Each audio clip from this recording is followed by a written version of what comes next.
So this is going to be an idea lab. So in terms of format, before we jump into the conversation, we will have a 30-minute panel, and then we will rely on you to ideate solutions. So we're really here to frame the conversation around future-proofing work, and then we'll hand it over to you. I believe we'll have some facilitator for that part of the conversation, and then the panel will resume and kind of provide feedbacks on your ideas. So it's very much designed to be a participatory session. So future of work, there are big trends that we're all aware of. Automation, AI are front and centers for all of us. I'm joined by an incredible panel to help understand what are those trends, what are we seeing in the marketplace, and what can we do as employers or as employees, as policymakers to ensure that everyone wins in this economy. A little bit of context. Today, 50% of employers report having difficulties finding skilled workers. At the same time, unemployment rate in America is 4.4%, which is the highest it's been since 2021. And so to address the macro trends that we're seeing, I'm joined by a wonderful all-star panel, starting with Par, who is Vice President of Learn with Cisco. Another tech giant is represented today with Felisa, who is Global Vice President for Server Operation at Google.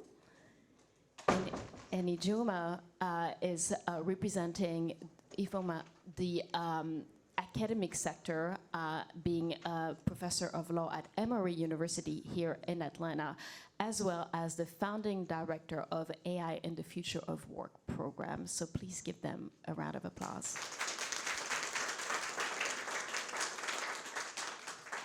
So to start the conversation, and I'd love it to be very participatory, but could we start with maybe the global macro trend that we're seeing? We hear all those buzzwords, automation, AI. What does it mean when it comes to higher education institution, the tech sector, and overall for society at large? And Felisa, if you want to start with that macro question. Absolutely. So for those of you in the room that did not know AI and automation was here, raise your hand. All right, so I think we're all on one accord. It is here. And what I tell you is this is an exciting moment in history.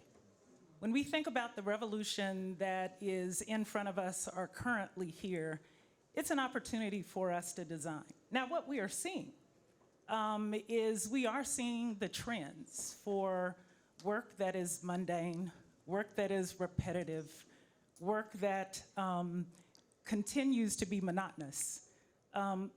We're seeing this automation end to end. And what that is allowing us to do, particularly across sectors and companies that win, is redeploying employees to the work that, you know what, they never really had a chance to do because they were so inundated with a lot of the high effort tasks, repetitive tasks that were going on. So things like demand and forecasting, inventory reconciliation and management, quality checks, those we've seen move. And you know, I would tell you, depending on the seat that you're sitting in, it's been an impactful productivity and efficiency play for us that has really allowed us to redeploy people to more complex and more non-routine tasks. But I understand the gain in productivity, which is incredible for overall GDP growth. Are they loser, though, in that equation? And especially when we think of entry-level workers, that a lot of us, we were all at this point of starting with those more routine, automated tasks nowadays. Par, maybe if you want to jump into that. Yeah, so first, thank you all for having me here. This is my first time attending the conference, and it just seems super vibrant. Everyone is engaged, and so I'm delighted to be here. So I represent Learn with Cisco, and we have a curriculum, a learning continuum that looks at entry level all the way up to expert level. And we do it in a way where we are training individuals with basic literacy skills for free as part of our corporate mission. Our corporate mission is to create, empower an inclusive future for all, and we are very dedicated to that mission, all the way up to expertise, who have been working on automation for some time, as well as now with AI and the challenges and opportunity that that puts across the entire spectrum. We are absolutely seeing an impact on entry-level jobs. There's been several reports that have come out, one most recently from Stanford, that talks about the challenge is the cognitive skills that you learn at an entry level really prepare you to do a lot of tasks, whereas AI is now taking those over. And so with AI taking those over, you need to be able to move to higher level critical thinking. One of the things that we are very focused on is how do we create a curriculum that is project-based or scenario-based. So think of it as an e-apprentice, so that as entry-level people enter the workforce, they have higher level skills. I'll also give you another data point, because it's not just entry level. I mean, this is here and it is happening. The good news is there are resources to provide upskilling, because according to the World Economic Forum, what's different this time is the pace of which AI is taking hold. It was only 36 months ago that ChatGPT came out. I mean, it is amazing the amount of change. I mean, we used to think AI were two little letters. And now, I mean, you walk through, I've been walking through the conference, and it's top of mind for everyone. So according to WEF, World Economic Forum, there will be 170 million net new jobs created. And we've seen this in every technological advancement. The difference here is 92 million will be displaced. And that is happening in conjunction.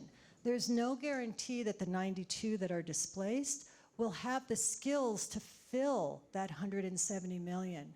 So for Cisco, we are very determined to ensure that we are providing and we're building that AI level at the human skills that are needed as part of the AI economy. And we have a full curriculum for that we can talk about in depth as well. And I also want to remind us that, in this environment that we're in, people are our greatest asset. And if you didn't hear me that time, I'm going to repeat myself. People are our greatest asset. And a lot of times when we think about AI or automation, we think evaporation.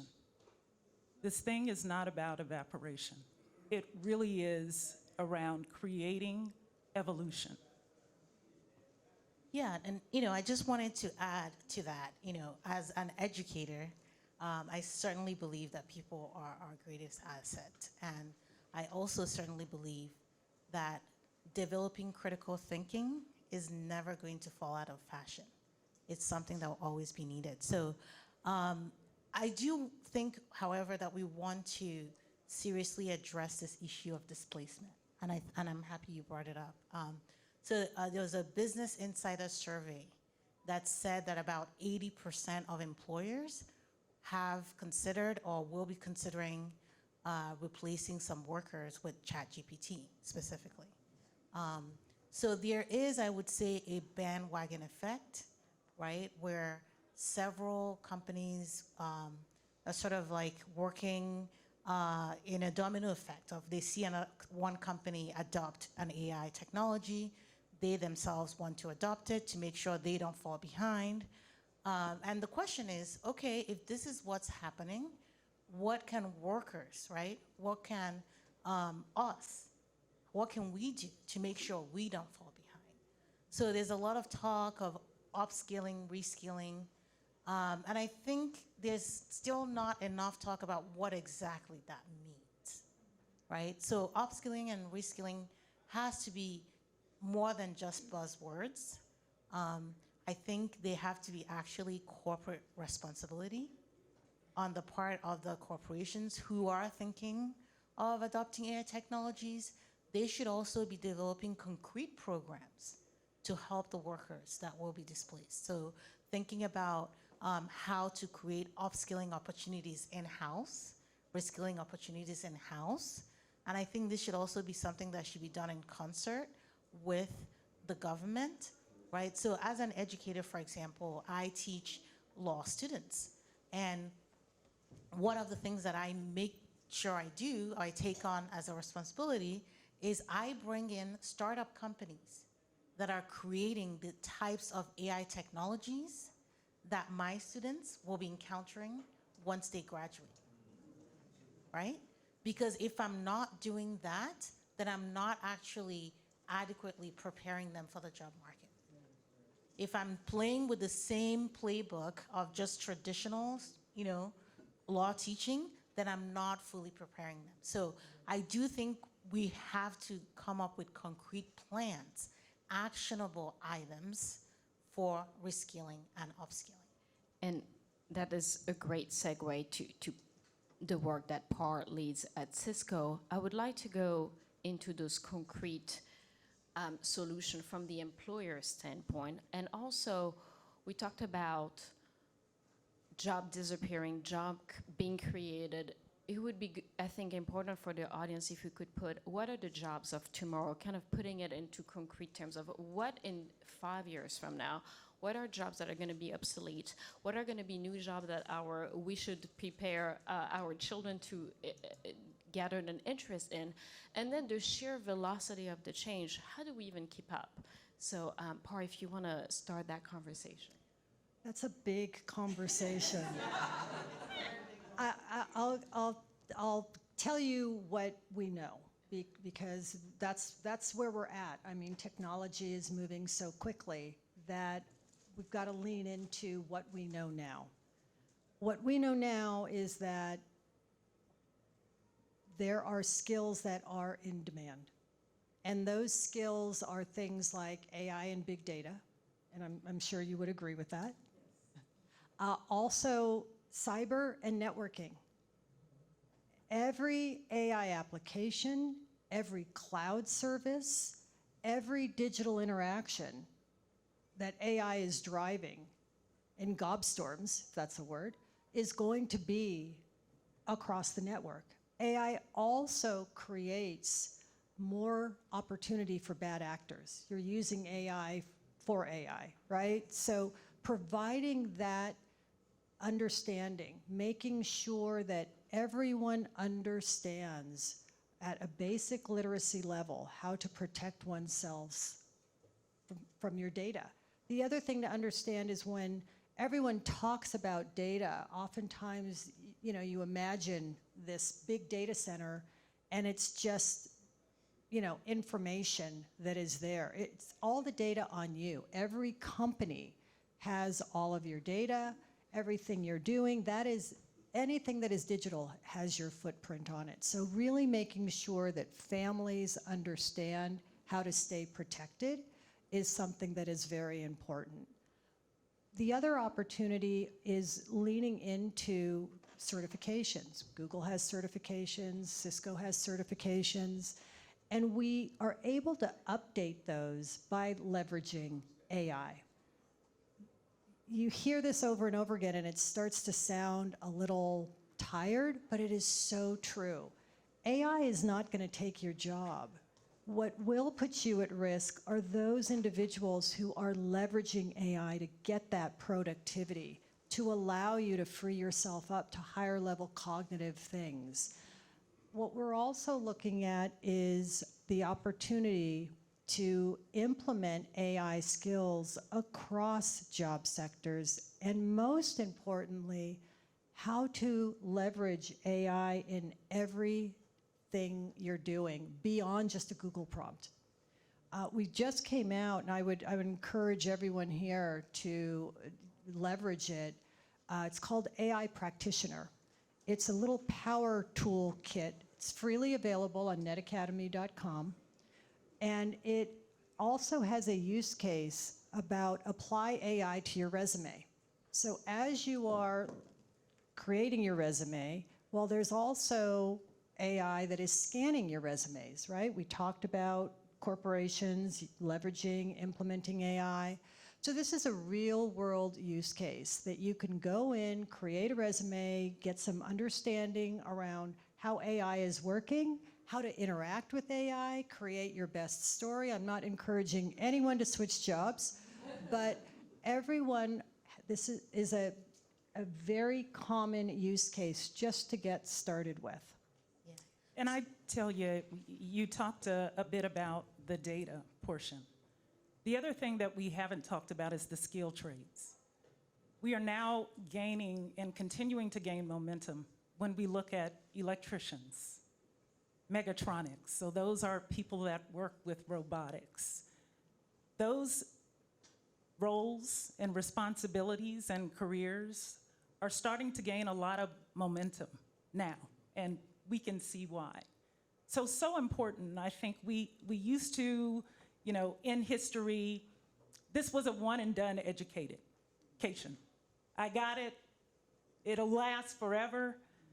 Today, everybody's shaking their heads. No. That is absolutely true. And I think our role and responsibility is to think about, as our work evolves, what I'm doing today is a big difference than what I was doing a year ago. Our roles, our responsibilities, the impact continues to evolve. And it's so important that we're continuing to look at, you brought up certifications. You have education. This is not a one and done thing. We need to look at it as a modular stair step that really drives continuous education as we think about the journey. Yeah, thank you for that point. I think that is such a great point. The idea that evolution of your education is going to be a lifelong journey. I think that's really the future of work. The future of work is for people who are willing to continue to learn wherever they are. So MIT just announced, I believe yesterday, that now its most popular major is what? AI, right? And that might make some people think, oh, I have to go get a major in AI, right? That's everybody's doing it, I have to do it. But no, that's not actually, I think, the best takeaway from this. The best takeaway from this is to take a hard, long look at yourself, your capacities, right? Your proclivities, your God-given talent, and then look at the whole ecosystem of what is coming. So yes, it is good that we're going to have more AI majors. Those are needed. But even then, we're also going to have a need for AI ethicists. We're also going to still have a need for people who are managing the ecosystem, right? We're still going to have a need, as you mentioned, for people who are architecting the network. So it's not a one-size-fits-all sort of situation, right? It is, however, about making sure that you're understanding what's coming and you're approaching the idea of continuing to learn without fear, without apprehension. And you are making use of all the resources, all the opportunities. I feel like this is perhaps the moment in history where we have had the most free education available, right?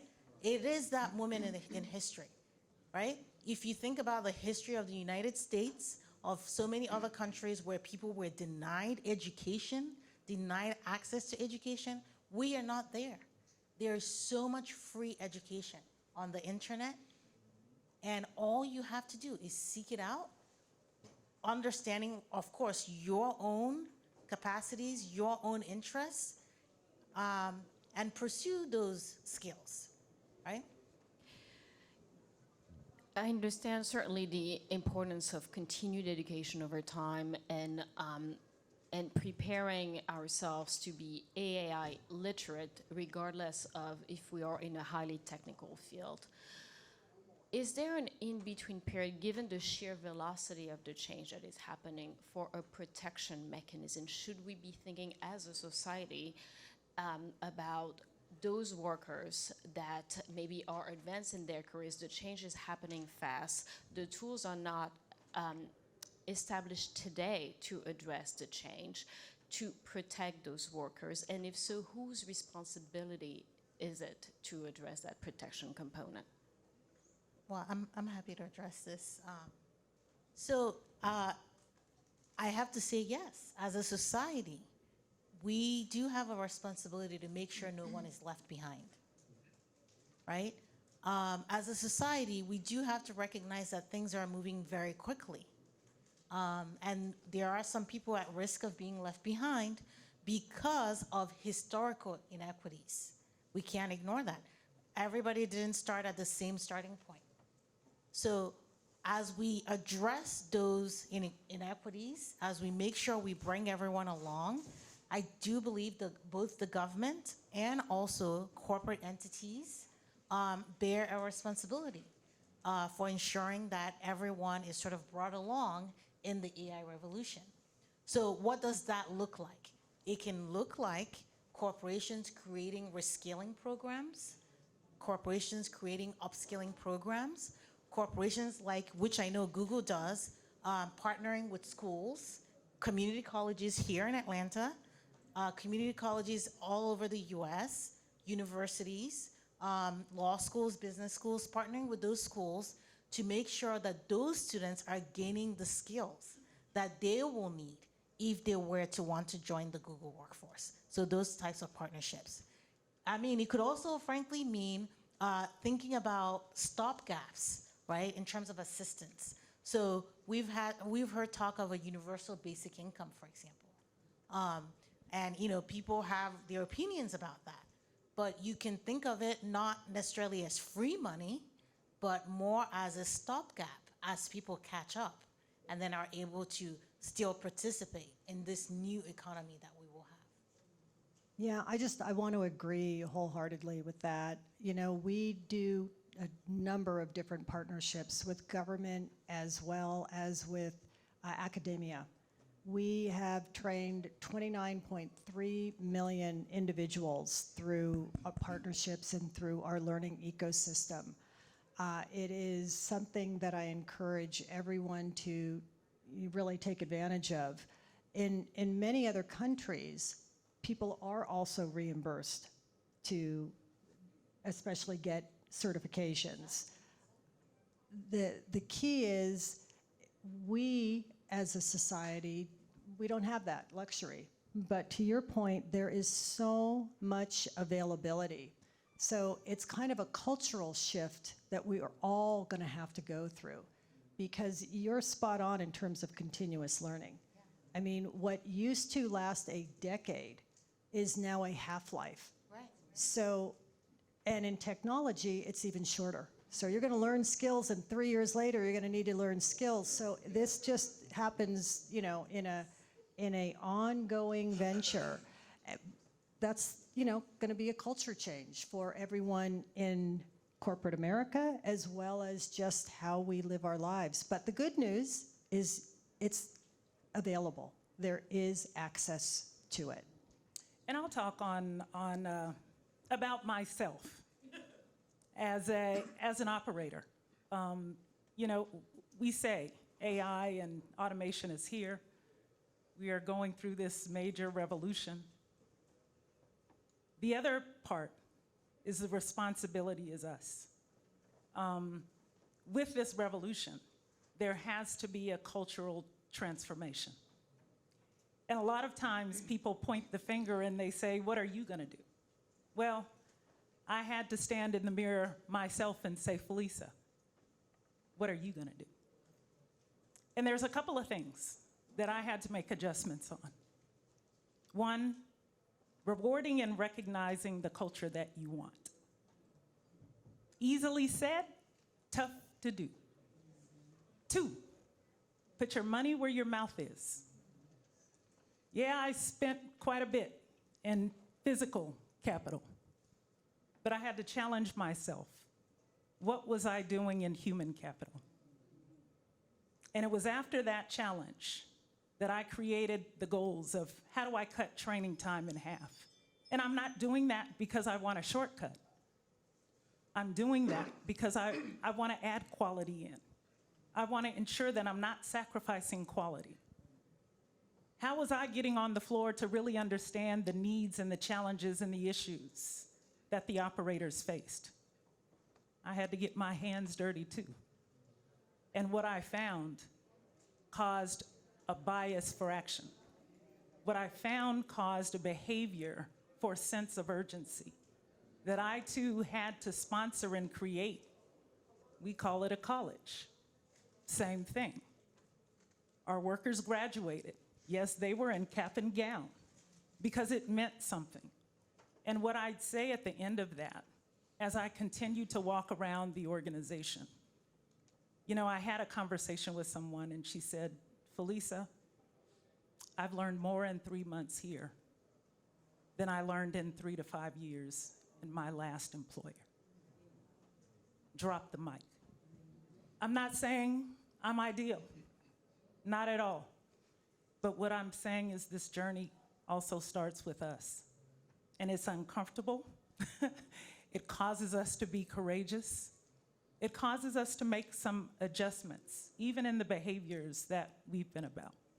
So I really encourage you, as we think about the vision, this vision of leading in whatever area or scope that you have, think about yourself as a leader, embracing AI and automation in a way that's not eliminating jobs, but transforming them in a way that allows us to disrupt, excite our customers and consumers in ways that they didn't even know they could be excited. That's the world in which I want to live. And I think it's our responsibility to create that for us and our communities. I think it's a great segue to the leadership piece of the future of work.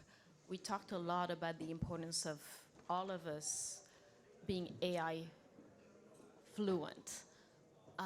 But we talked about also the importance of critical thinking and how that component will not be replaced by the machine.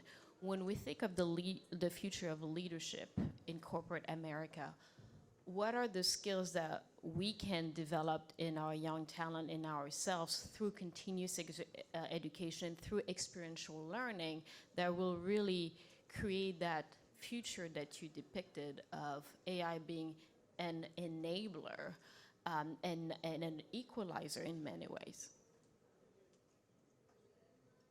I can jump on this. So when I hear this question, right, what comes to mind are the so-called soft skills. And I'm here to tell you, those soft skills, they're going to be the hard skills of the future, right?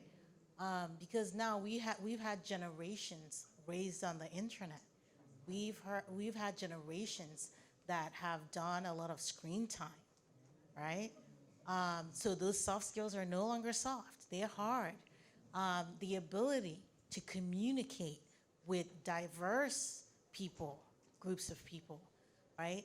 The ability to lead in a way that others want to follow you. The ability to diffuse conflict. The ability to come into a room and inspire confidence. The ability to sit down with a team and understand what needs to be delegated and how. Those are all the so-called soft skills. That's not coding, but it is still a very useful skill to have, any of those. So I actually would urge you all, as you pursue AI literacy, don't forget these so-called soft skills, right? They're not teaching a lot of them in school, and that's bad. I force my students to do group work. And the first week, they're mad. They're like, hey, how is this gonna count towards my grade? That's not even part of our grade. And I'm like, it is part of your participation grade, so, and that's 15%. So you're not getting an A if you don't do this group work. But do you know, by, I don't know, third week, fourth week, they're like, oh, what's our next group work? They are enjoying it. Because for some of them, it is one of the times in the week that they get to sit with their fellow students and work in a collaborative way. They get to see their fellow students as human beings, not just, ooh, let me make sure I get a better grade than him or her. Now they're working together towards a shared goal. So they come to appreciate that group work. And I remind them, I'm like, when you're working at a law firm, you don't get grades. Imagine that. And guess what? When you're working in a law firm, you don't get to just sit in your office and work. You're working in a team. And so, do you know what your true grade is? Your true grade is, do other people want to work in a team with you? When you're assigned them in a team, are they like, ooh, not that guy, right? And do you think your manager, your partner, he's not making note of that? When people say, not that guy, who's getting promoted? Not that guy, right? Right. So the soft skills are the hard skills for the future. And I think it's important that we don't lose sight of that. Yes, learn how to code if you're inclined to. Yes, make sure you understand how AI works. Yes, understand all the ecosystem, the infrastructure. Understand all that. But don't lose sight of the quote-unquote soft skills. Yeah, I'm going to jump in as well because, first of all, most of our community at that professional level is used to working on a hard problem independently. There's also people on my team who they're the subject matter experts, and learning something new is uncomfortable. And so as a leader, leaning in and providing them the opportunity, talking with them, I'm learning too. We're all beginners. That 92 million employees whose jobs are changing, they're all beginners. This is a reset button. So recognizing for the effort, a little different than rewarding, right? Now we can't all reward, that's typically a cash sum, but you can definitely recognize, and you can recognize it within yourself and help your teams move forward and give the space to experiment. Give the space, bring in your learnings. What have you learned? What should we try? What business process, what one business process can we work on together to leverage AI to show a dramatic increase in that productivity and that augmentation? I found that to be very encouraging in my own org, where there was a hesitancy, but try it. I think it really helps. There's another one thing that I would recommend if you are so inclined. There's a book called The AI Leader, and I would recommend that as well. I would love to hand it over to the audience in just a minute. The last question I would like to ask is, I love the optimism in general of the outlook of the future, of seeing, again, AI as that tool. And like any tool in itself, it's neutral. It's the intention that yields that tools that I think makes all the difference. Is there a place for doom and gloom scenarios of where does the AI governance piece of the puzzle come into play when we're looking at future-proofing work? And we'll end it up with that question, and then we'll rely on all of you in the audience to... So I want to say something first off the bat. Governance is not a bad word. Governance is not a doom and gloom situation, right? So I just want to make that clear. So think about a train. Just think about a train. Picture a train in your mind, right? You want to take the train to get from A to B, right? Now picture the train on a track, right? Picture that track without any guardrails. Have you seen a track before? You see how there's a guardrail keeping that train on? Picture the track without that.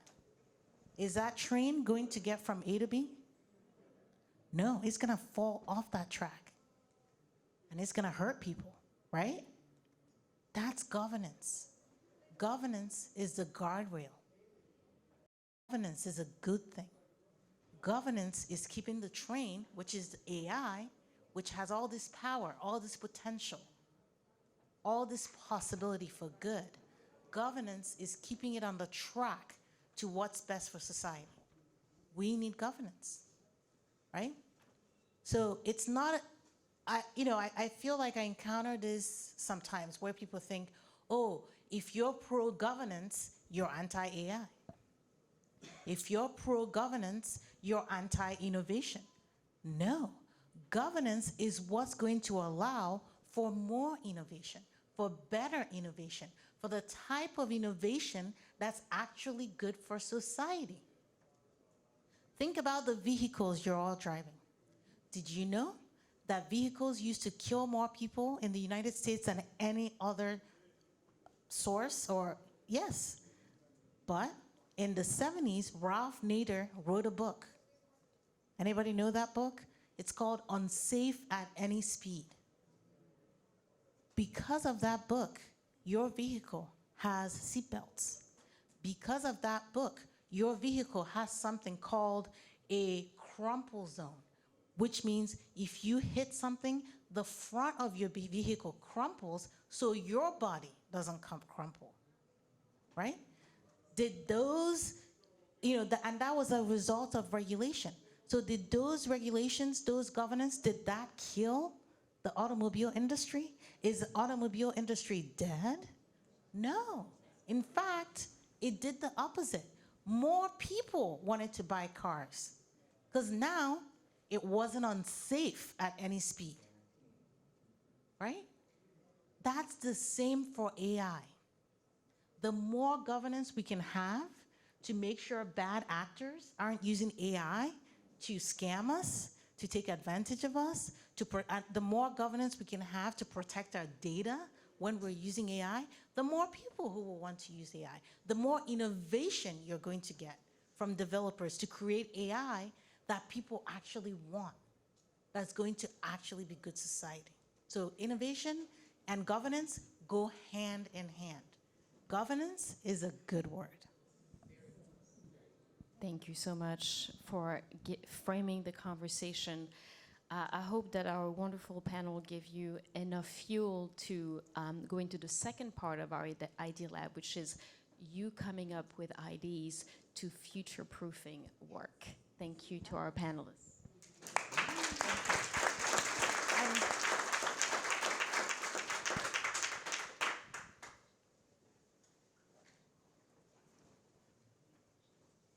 Thank you, guys, and thank you to all of our panelists.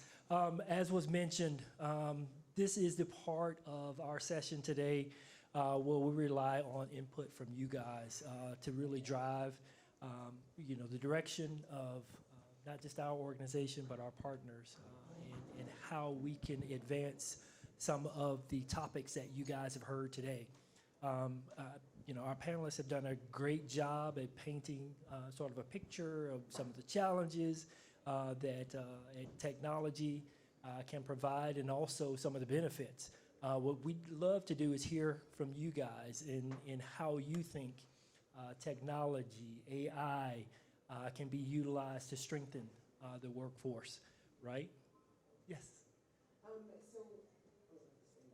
I work in master planning with municipalities, and some of the things that we're doing for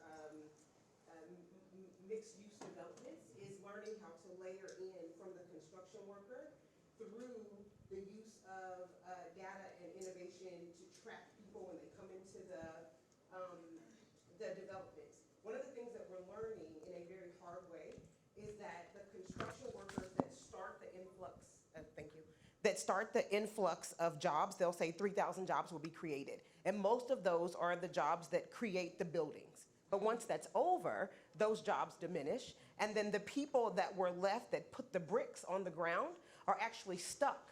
And they don't have the ability to progress if we do not start layering the advancement of their businesses and them into the building of the development. So one of the questions that I have as we continue to deepen our work is, how do we begin to bring those people through in advancement when we're planning master plan developments in the construction form, not just from the building that comes up out of the ground, but into the conversations of colleges being connected to those developments? How do we layer in the workforce advancement through partnerships with schools and other places? Because you can't have work and eat and play in a place where you leave the people that build it behind. So I'd like to kind of understand your thoughts on that. I think Marlon is a great example of what we do with Net Academy. We have partnerships with governments, partnerships with academia, partnerships with industry, where basically you can raise your hand and say, I want to create an academy to train a group of individuals. We have a broad instructor community. Many of them are former CCIEs from the professional level. Can I put you on the spot? So, great question. And I was sharing earlier that when we came across the Cisco networking academies, it was really breathtaking for me because it filled a couple gaps that we have. And just to introduce myself to you guys, my name is Marlon Trone. I'm the Senior Director of Disaster Operations at Operation Hope. My team works on building financial resilience throughout the nation. I've got a team, obviously, who's responded to the California wildfires. I've got a team in Puerto Rico. Really, while disaster may have been the foray to the community for us, we typically stay longer and help build more resilient communities. Really focusing on teaching people the stuff they didn't know that they needed to know, right? Cisco Networking Academies was a godsend to us because it allowed a vehicle for us to put out the type of programming, put out the type of educational tools and be responsive to the communities.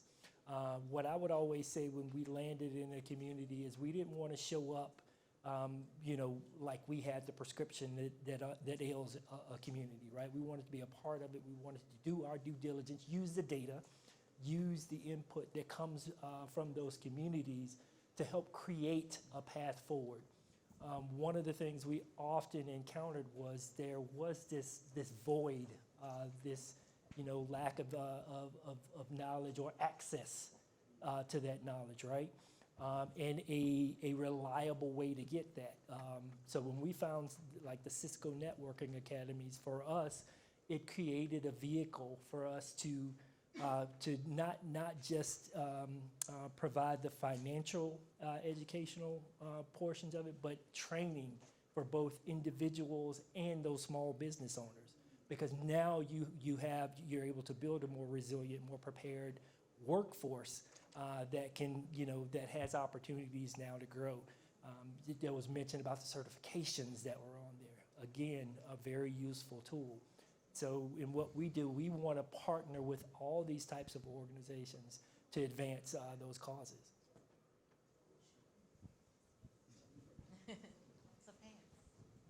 Just for my generation and the younger generation, what is it that I really want them to know and understand and be able to do?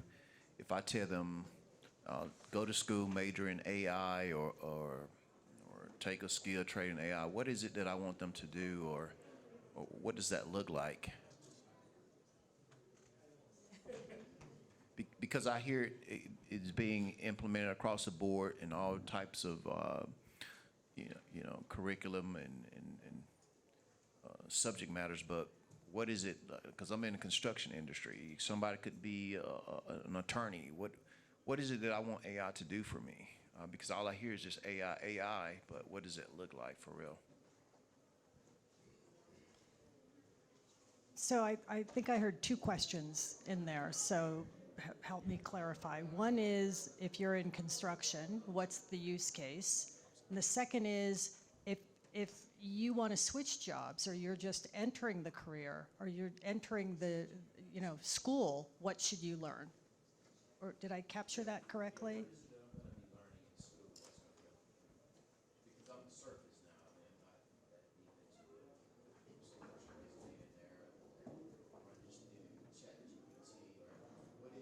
Yeah.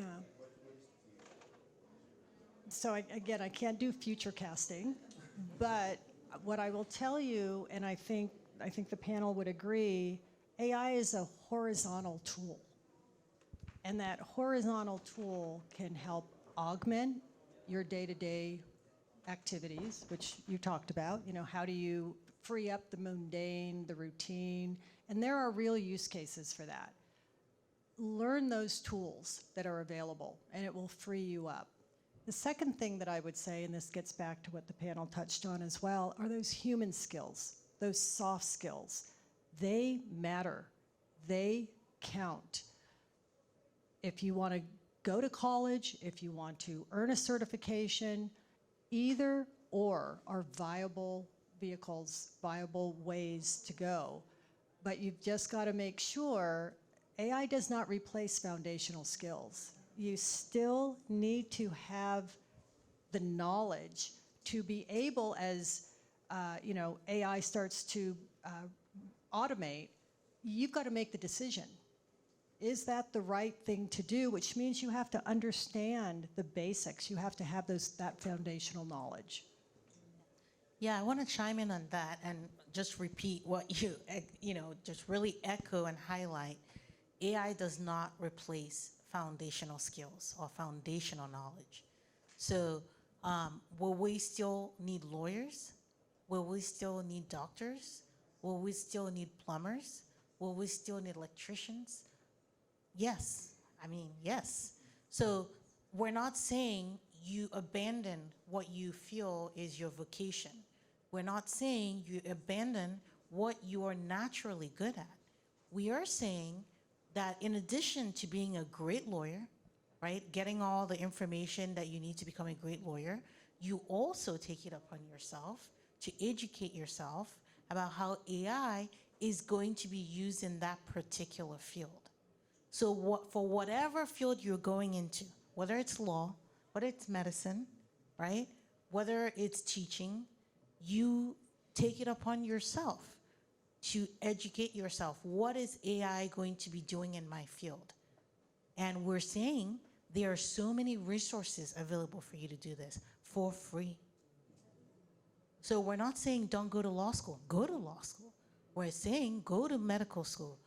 Go to any kind of vocational training that you would like, but make sure you're also attaining AI literacy specific to your field.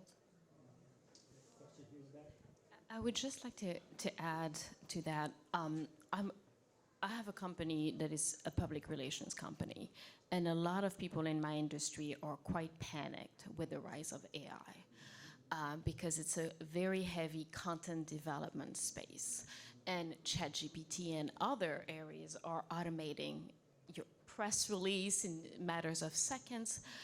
And I would argue that those in my industry that are panicked by the rise of AI lost sight of the main contribution that our industry does, which is relations, public relations. I see the rise of AI as the best thing that happened to my industry because it gives me more time to do what my clients at the end of the day hire me to, which is to have relationships that enable to increase their visibility. And that's one single example, but with the rise of automation, we can really strengthen what makes us profoundly human.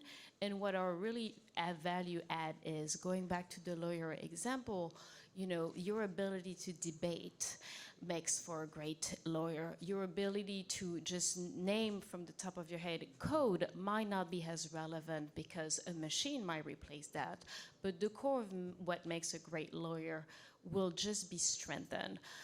And so I think that it's really keeping that North Star of what's your why, what makes you passionate, what makes you good at what you do and what you want to do, and using AI as just an enabler, an extra layer. Yes. Oh, sorry. Anil Lewis with the National Federation of the Blind.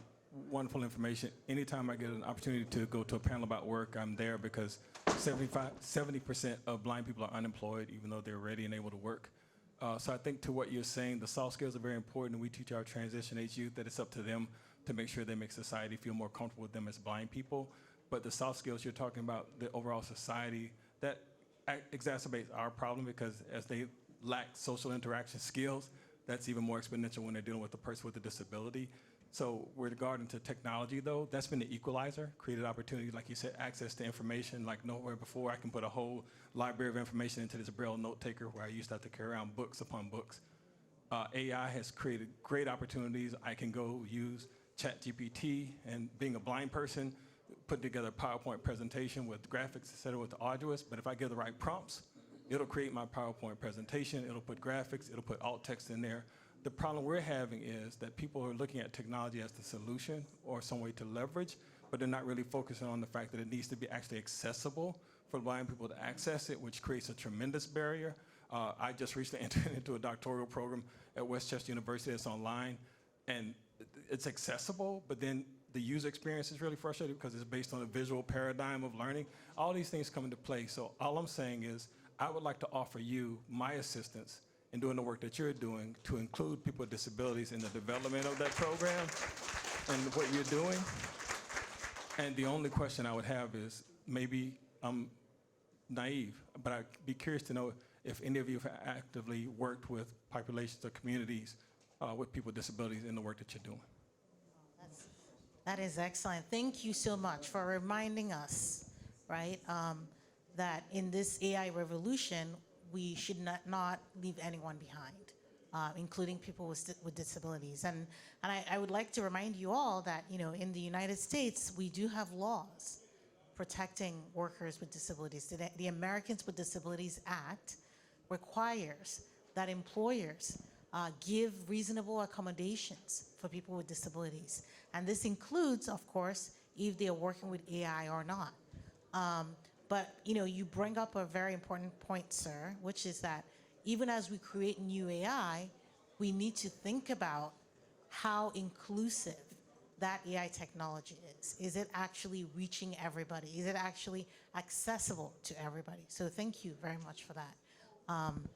And I'm going to reach out to you actually for the work I'm doing with Emory. So thank you also for being here. Hi, my name is Diego. I'm a senior studying finance, but I also had the chance to work at a bank this past summer. So I've had the opportunity to see kind of both sides of the early stage AI adoption, where one side, the academia, is sort of rejecting it even from the students, and then corporate side, which is like my bank had like courses on how to prompt it. So I mean, how do you bridge that gap between academia and the corporate professional side in terms of AI? So I think this is an ongoing discussion, and depending on what institution is determining how they want to apply it, it can be very fragmented. I can tell you the platform that we have, which is in academia, allows instructors to pull it in as they are teaching. So teaching these skills in the flow of work. I can also tell you that my daughter is an educator. She actually is a special ed teacher. And she is actively using AI, as is her school district, in a protected, responsible way, which is something that is very important as you start using these tools. But she is able to personalize tailored learning paths depending on the individual's needs. This is a game changer. Yeah, what I tell you, my experience has been, and it's going to be different given the industry that you're in, the part of the world that you're in, the maturity around the educational to corporate transition that you have. But I will tell you, where we've done it best, we've had a major win-win with individuals and with results from a corporate standpoint. We've had to, one of the critical strategies that we've had to do is go think about re-engineering our training in a way that we're designing and leveraging those tools in. And it's not on top. You don't do the manual and then you say, I'm going to lay the technology on top. We're starting to get great about integrating that technology in. And I tell you, it's making a world of difference for particularly our employees. And we've gotten and resulted in major business benefits as we think about speed to the customer, acceleration, and productivity and efficiency. Yeah, so I also wanted to just quickly jump in on this question because it is touching on education, which I think education is important for the future. It's setting up, students for those skills that are needed for the future. And I think you do make a great point, which is that academia has been slow. It has been slow in catching on to the AI revolution, slower than corporations. But that is being rectified. So at Emory University, for example, I am the founder of the AI and Future of Work program. And as part of that, I created actually 3 courses at Emory Law School alone, focusing on AI in various ways, very differing ways, right? And then I know at the business school at Emory also, there are several courses now also focusing on AI.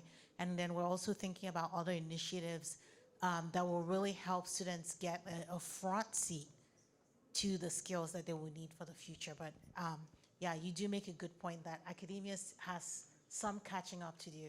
And I'd look at it this way. It's our responsibility. This is not just academia. Yeah. This is about us creating now platinum partnerships as we think about corporations and academia and community and student and who we're serving from a customer standpoint. And the better we get and the stronger we are and the more mature we are of being able to really take advantage of those partnerships and relationships, the bigger impact that we're going to have as we think about business, company, and individuals' results. Excuse me, everybody. We made a mistake. The only person that's not on this agenda, thank you very much for telling me, is this amazing lady who just spoke.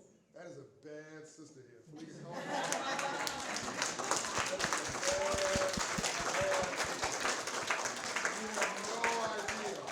You have no idea who's talking to you. She's a corporate vice president at one of the biggest tech companies in the world. She runs a division at that company.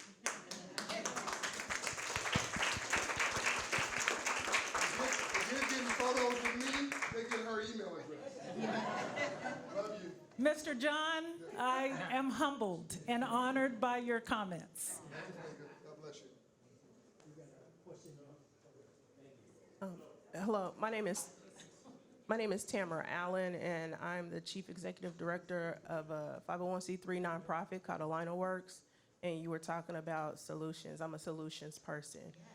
15 years higher education, 10 years Director of Workforce Development, Director of Career Services, and been in workforce development when ChatGPT first came on the scene. I started to utilize it, and I realized that the digital literacy programs need to be updated. Workforce development organizations, including career coaching, needed to be updated. So with this nonprofit organization, what I've done is to create skills-based, AI skills-based training to help people who are non-tech professionals to utilize AI in their everyday work. And I think that is what's needed. I've seen in workforce development where it's like, hey, we have this gap, we have this issue, and it's very reactive. And so what I've decided to do is to be more proactive by creating a human-centered AI integration method, taking my experience in curricular development, creating curricula across generations, especially when you're talking about boomers who are not ready to retire. So that's a career expansion curriculum that has been developed to help individuals to stay in the workforce. So I think it's very important that we have programs like this that are spread throughout the country that will help the workforce be ready to be more competitive in the workforce. So that's what I wanted to share. Oh, I also wanted to know more about the academies. So I would love to hear more about that you have opportunities for organizations or people to develop academies. We absolutely do, and I will give you my email and put you in touch with someone. Hi, Good afternoon. My name is LaShawna Manigault. I'm in economic development in the city of Detroit, and I'm using ChatGPT support small business owners all across the city.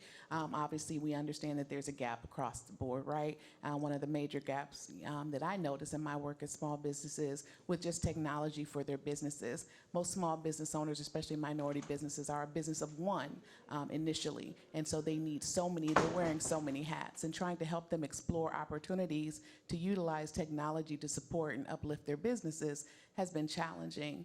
I was using ChatGPT, of course, because I'm into it and I'm excited about all the opportunities and I'm learning a lot. And I came across another engine, and it's called Kimi, Kimi. And before I opened it up, I wanted to see, and I went into the terms and conditions and found out that anything that's created through that site potentially is the property of this Kimi, right? And so I'm wondering from an academia perspective, what you know about some of these engines, including ChatGPT, as we are creating and co-creating with AI, what actually belongs to us, kind of at a high level, and what we need to think about and fear or take into consideration as we're building businesses and creating logos from a business perspective. Awesome question. I love it. No, these are the tough questions that we need to be asking, and frankly, this goes back to that word I mentioned earlier, which is governance, right? So I'm actually writing an article on this. I'm calling it the creator economy, because in the future we're going to have more people in the creator economy, and the question is, who's going to be making money in the creator economy? So it is important, right, as we're engaging with these AI tools, to actually understand how our data is being used, to understand the full ramifications of them. So I always stress, and I believe my co-panelists will say the same, AI technologies, they're tools, right? But like any tool, right, they can be misused, they can be abused. So you as the user, you do have a responsibility to look long and hard at whatever tool you're encountering, whatever AI tool, and see if it's really something you want to engage with. So whether it's ChatGPT or Kimi, you do want to read the terms of, of service, the TOS, and you want to understand what will my data that I'm putting in be used for. So I've heard people use ChatGPT for all sorts of things, including people now saying that they're using ChatGPT for therapy, right? They're telling ChatGPT their deep, darkest secrets. And I'm like, you might want to read that TOS first, right? So that is, a responsibility that we have as users. But I will also say that the onus is on the government, right? Because we all pay taxes. We all submit ourselves to the government. In addition, in expectation of protection, right? So that's where the governance piece comes in as well. So part of what I do as an academic is I write articles saying, here's how this should be governed. Here are some of my proposals. So I have an article you can find online for free download. It's called Provenance. If you go on ssrn.com, Provenance, that article is laying out some of the issues that we're seeing with generative AI, creating synthetic content that can be used to scam, to dupe, to mislead, to misinform, and what are the sort of governance that we actually need to put in place, right, such that these technologies can continue to exist but not be used against us. So very good points for bringing that up, but yeah. Yeah, ssrn.com, and then you type in the word provenance, and then that's the first article you'll see. Yeah, but you can also just type in my name. My name is on the program, and I will bring up all my articles are on ssrn.com for free.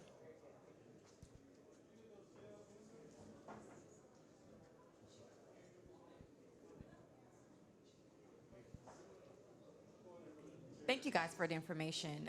My question, I guess, is circular. for small business owners, you did talk about the academies that are, you work with companies to do that. Is there a space for small business owners who may not have the capital to purchase a solution, to create a training module for, their program or their business? Yeah, so Net Academy is no cost, so I want to make sure everyone understands that. It is available in a couple of different modalities. One is in classroom, where we do partnerships with nonprofits and community colleges and high schools. The other is just e-learning. So on netacademy.com, we have a number of different modules. We have a module on responsible AI. So some of that literacy of, gee, beware when you put data out there, we cover that. We cover, some of these models also have bias, that we cover that. So getting everyone foundationally, hardened in that literacy, I think is going to be so important, because how do you put governance in if we don't really understand what the building blocks are? So I would suggest that if you want tailored kind of content, we don't typically do that, but if there's enough of a need, we have worked with academic institutions and built IT for OT, how to protect critical infrastructure. So we will do things if there's enough of a calling for it. So I'd be happy to talk with you about it. And I would add that you may also rely on existing infrastructure of organization of entrepreneurs and small business. AI rising so fast. I'm part, for example, of the entrepreneur organization. We have regular learning session, workshops, and tools giving at our disposal because of the pervasiveness of the rise of AI.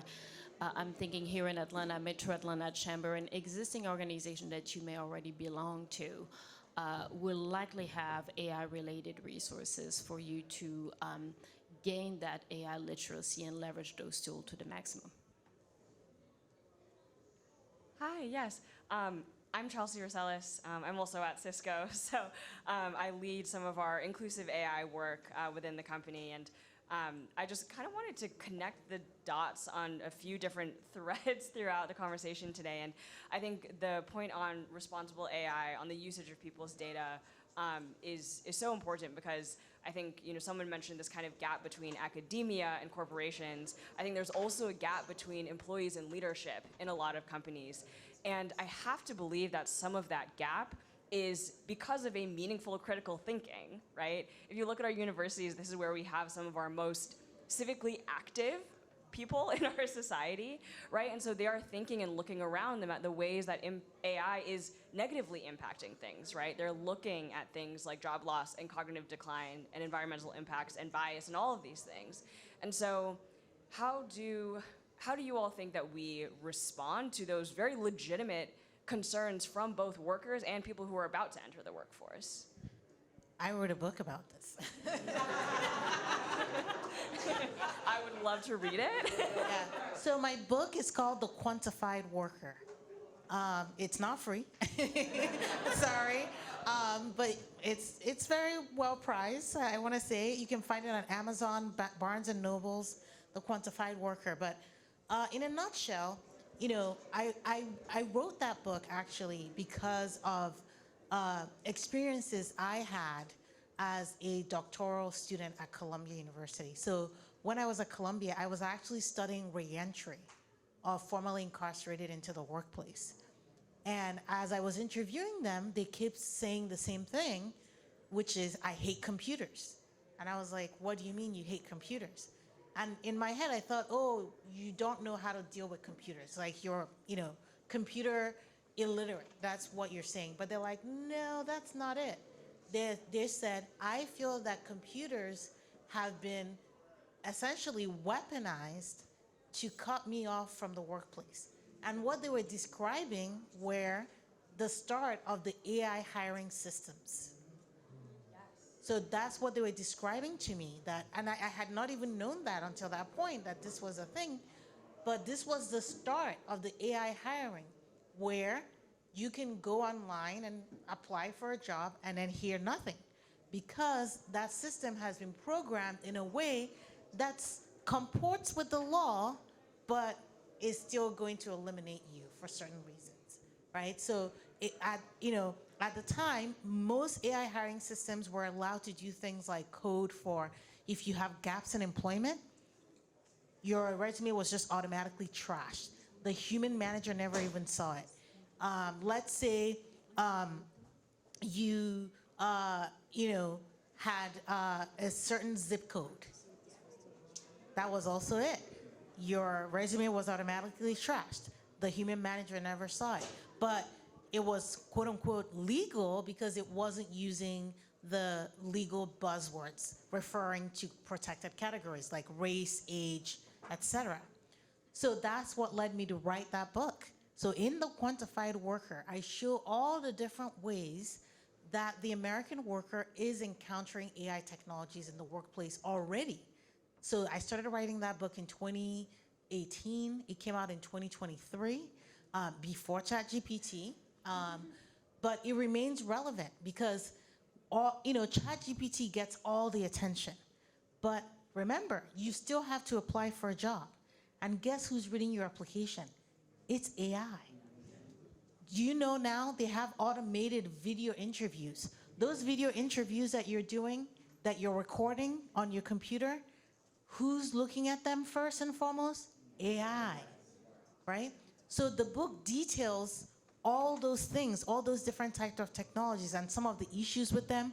So for example, with the automated video interviewing, a big issue with that is for people with disabilities, right? People with disabilities, because the way the system is programmed, if you're someone who can't sit still, if you're someone who can't, quote unquote, make eye contact with the camera all the time, you are disadvantaged. If you have a speech impediment, you are disadvantaged. If you frankly have a Southern accent, you are disadvantaged. Did you know that? We're in Atlanta now, right? So those were the things I was finding in my research. So I encourage you to read that book because it is asking the tough questions. As we're introducing AI technologies in the workplace, do we actually have the laws in place to make sure it is not a backdoor to discrimination? To make sure we're not encoding bias in these systems? Because in theory, these systems sound great. You can apply for a job from anywhere. You can do a video interview from anywhere. They sound great, but we need to make sure that the way they're being programmed is actually inclusive of everybody.